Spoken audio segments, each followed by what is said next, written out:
கிறிஸ்துவுடனே கூட எழுந்ததுண்டானால் நீங்கள் கிறிஸ்துவுடன் கூட எழுந்ததுண்டானால் கிறிஸ்து தேவனுடைய வலது பாரிசத்தில் வீற்றிருக்கும் இடத்திலுள்ள மேலானவைகளை தேடுங்கள், பூமியில் உள்ளவைகளை அல்ல, மேலானவைகளையே நாடுங்கள். கொலோசையர் 3:1-2.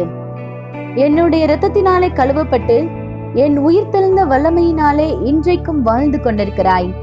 நீ உன் பாவத்திற்கு மரித்து என்னோடு கூட நீதிக்கென்று எழுந்ததுண்டானால் என் பிதாவின் வலது பாரிசத்தில் காணப்படுகின்ற மேலான காரியங்களையே நாடு, கீழானதை அல்ல மேலானதையே நாடும்படிக்கே நான் உன்னை ரட்சித்தேன். நீ வாழ்ந்து கொண்டிருக்கிற இந்த உலகம் மரித்து கிடக்கிறது. நற்கிரியைகளை செய்வதற்கு மனமும் இல்லை, பெலனும் இல்லை. நன்மை செய்ய முயற்சிக்கின்றவர்களுக்கு அதில் வெற்றியும் கிடைப்பதில்லை. பாவத்தின் விளைவே இதற்கு காரணம். என் இரத்தத்தினால் கழுவப்பட்டு வாழ்கின்ற உன்னால் மாத்திரமே நீதியாய் வாழ முடியும்.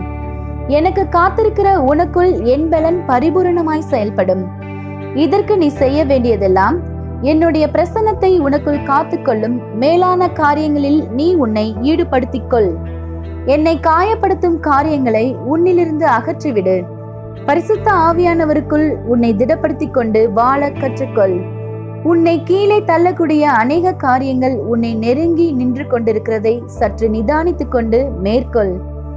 நீ என்னுடனே கூட எழுந்ததுண்டானால் மேலான காரியங்களையே நாட வேண்டும். ஜெபம். பரிசுத்த பிதாவே, உம்மிடத்தில் உள்ள மேலான காரியங்களையே நான் அனுதினமும் நாடிட எனக்கு கிருபை தாரும். இயேசுவின் நாமத்தில் ஆமென்.